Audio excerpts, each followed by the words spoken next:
नमस्कार। आज 3 जून है, दिन मंगलवार। आइए जानते हैं बिहार के 30 फटाफट बड़ी खबरों को।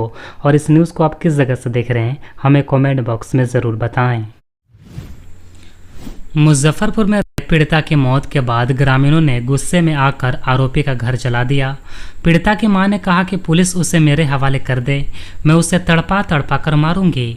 आरोपी ने बहुत गलत तरीके से इस वारदात को अंजाम दिया था।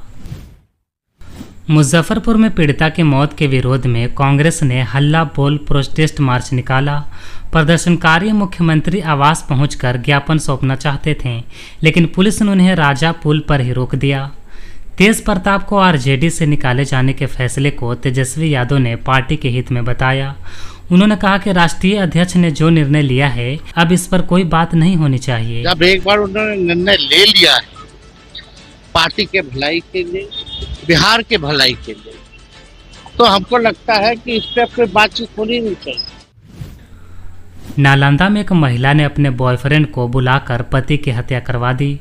पुलिस ने दोनों की कॉल हिस्ट्री खंगाली तो मामले का खुलासा हो गया। मृतका की पत्नी जूली और उसके प्रेमी जैकी को पुलिस ने गिरफ्तार कर लिया है।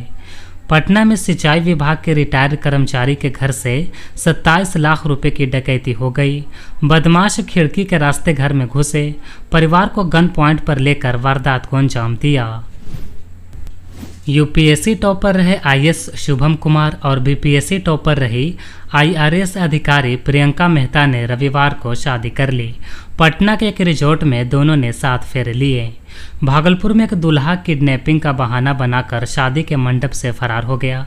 लड़की वालों ने हंगामा किया तो 5 घंटे बाद लौट आया। दोनों में फेसबुक के जरिए प्यार हुआ था। 2 दिनों के अंदर पटना जू के 2 जानवरों की मौत हो गई।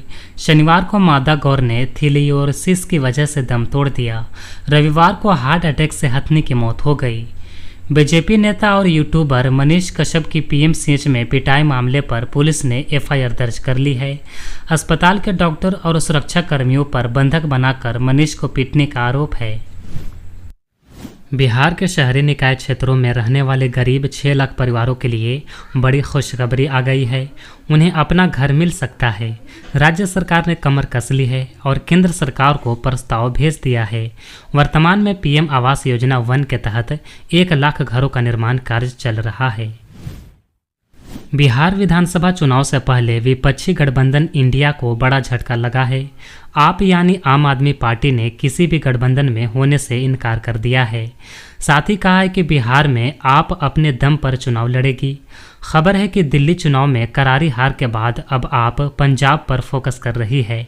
साथ ही अरविंद केजरीवाल, मनीष सिसोदिया समेत पार्टी के शीर्ष नेता प्रचार के लिए रणनीति तैयार कर रहे हैं। बक्सर से राजद सांसद सुधाकर सिंह ने अनुष्का यादव से रिलेशनशिप को लेकर विवाद में चल रहे तेज प्रताप यादव का साथ दिया है। उन्होंने रामविलास पासवान की 2 शादी का हवाला देकर लालू यादव से पुनर्विचार करने को कहा है। पटना में चौक चौराहों पर चिराग पासवान के पोस्टर लगा दिए गए हैं। पार्टी नेता इमाम गजाली की ओर से लगाए गए पोस्टर में कहा गया है कि बिहार की उम्मीद का नाम चिराग है।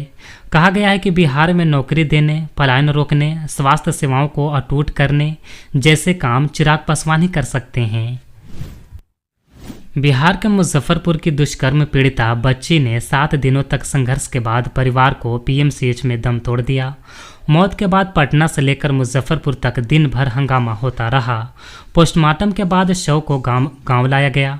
गांव में गम और गुस्से का माहौल है। पुलिस की मौजूदगी में बच्ची का अंतिम संस्कार किया गया। कांग्रेस सांसद और लोकसभा में नेता प्रतिपक्ष राहुल गांधी ने ट्वीट कर कड़ी प्रतिक्रिया दी है। उन्होंने न्याय मिलने तक लड़ाई जारी रखने का ऐलान किया है। इस बीच आक्रोशित लोगों ने आरोपी का घर फूंक दिया। जन स्वराज पार्टी के संस्थापक प्रशांत किशोर ने लोक जनशक्ति पार्टी रामविलास के अध्यक्ष चिराग पासवान को बिहार विधानसभा चुनाव में सामान्य सीट से चुनाव लड़ने का समर्थन दिया है। किशोर का मानना है कि चिराग की लोकप्रियता जाति धर्म से परे है और वे पूरे बिहार के लिए आशा का प्रतीक बन सकते हैं। उन्होंने कहा कि चिराग की छवि पूरे राज्य में स्वीकार है और वे मुख्यमंत्री पद के संभावित दावेदार हो सकते हैं। बिहार को फिलीपींस की राजधानी मनीला में 2 से 4 जून 2025 तक आयोजित एशिया क्लीन एनर्जी समिट में आमंत्रित किया गया है, जहां राज्य के बिजली क्षेत्र में हुई प्रगति को वैश्विक मंच पर प्रस्तुत किया जाएगा। दक्षिण Bihar power distribution company limited के प्रबंधन निदेशक महेंद्र कुमार इस सम्मेलन में भाग ले रहे हैं। वे बताएंगे कि कैसे 2 दशक पहले मात्र 700 मेगावाट बिजली खपत करने वाला बिहार अब 8000 मेगावाट से अधिक बिजली की खपत कर रहा है और कैसे हर गांव में बिजली की सुविधा उपलब्ध कराई गई है। राज्य में विधानसभा चुनाव से पहले रसोइयों को बड़ी राहत देने की तैयारी है। बिहार के 2 लाख रसोइयों का दोगुना करने की तैयारी की जा रही है। शिक्षा विभाग इसके लिए प्रस्ताव तैयार कर रहा है। मानदेय प्रति माह न्यूनतम 3000 और अधिकतम 8000 रुपये हो सकता है। मुख्यमंत्री नीतीश कुमार इन दिनों एक्शन मोड में दिख रहे हैं। इसी के साथ वे कल कड़ाके की धूप में अधिकारियों के साथ निरीक्षण के लिए निकल पड़े। इस दौरान उन्होंने निर्माणाधीन मीठापुर महोली एलिवेटेड पथ पर और पुनपुन सस्पेंशन ब्रिज के निर्माण कार्य का जायजा लिया। निरीक्षण के दौरान मुख्यमंत्री ने आदेश दिया कि पथ के बचे हुए कार्य को तेजी से पूरा करें। इससे लोगों को आवागमन में सहूलियत होगी। पटना वासियों के लिए बिहार सरकार की ओर से कई बड़े कदम उठाए जा रहे हैं। इसी क्रम में बड़ी खबर है कि पटना के 6 नालों पर 4 लेन सड़क बनाई जाएंगी। इसके अलावा पटना एयरपोर्ट के रोड को अटल पथ से जोड़ा जाएगा। सोनपुर मेला स्थल को डिजिटल और पर्यावरण संवेदनशील पर्यटक केंद्र बनाने के लिए 24.28 करोड़ की योजना स्वीकृति हुई है। यह स्वदेश दर्शन स्कीम 2.0 के तहत स्थानीय रोजगार और पर्यटन को बढ़ावा देगा। इससे स्थानीय रोजगार और ग्रामीण क्षेत्र में आर्थिक गतिविधियों को बढ़ावा मिलेगा। बिहार की सरकारी नौकरियों में डोमिसाइल नीति लागू करने की मांग पर छात्र संगठनों का आंदोलन अब तेज हो रहा है। छात्र नेता दिलीप के नेतृत्व में छात्र संगठनों का एक बड़ा समूह राज्य में डोमिसाइल यानी मूल निवास प्रमाण पत्र की मांग को लेकर जोरदार प्रदर्शन करेगा। बीपीएससी ने 71वीं CCE 2025 के लिए आवेदन प्रक्रिया शुरू कर दी है। इस भर्ती के जरिए 1250 पदों पर नियुक्ति होगी। योग्य उम्मीदवार 30 जून 2025 तक आवेदन कर सकते हैं। प्रारंभिक परीक्षा 30 अगस्त को आयोजित की जाएगी। बिहार के सहरसा जिले में पहली बार 18 दिवसीय शिल्प मेले का आयोजन किया गया है। इसे लेकर स्थानीय लोगों के बीच काफ़ी उत्साह है। इस मेले में 10 राज्यों के 70 स्टॉल लगाए गए हैं। वहीं यहाँ दुकान लगाने वाले व्यापारियों का लक्ष्य 50 लाख तक का कारोबार करने का है। गर्मी की छुट्टियों में यात्रियों की सुविधा के लिए रेलवे ने पटना से साबरमती, रक्सौल से हावड़ा और मालदा से आनंद विहार के लिए स्पेशल ट्रेनें चलाने का फैसला किया है। इसके अतिरिक्त माता वैष्णो देवी कटरा से गुवाहाटी और उदयपुर सिटी से फारबिसगंज स्पेशल ट्रेनों की अवधि भी बढ़ा दी गई है। पटना से साबरमती स्पेशल ट्रेन हर मंगलवार को सुबह 4:30 बजे रवाना होगी। अयोध्या के महंत राजू दास ने मुजफ्फरपुर का नाम बदलकर बाबा गरीबनाथ धाम करने की मांग की है।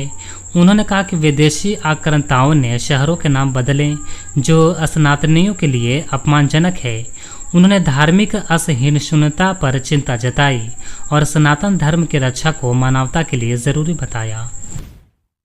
नालंदा से अब रांची और बोकारो आने जाने वाले लोगों के लिए खुशखबरी है, क्योंकि सरकार जल्द ही बस सेवा शुरू करने जा रही है।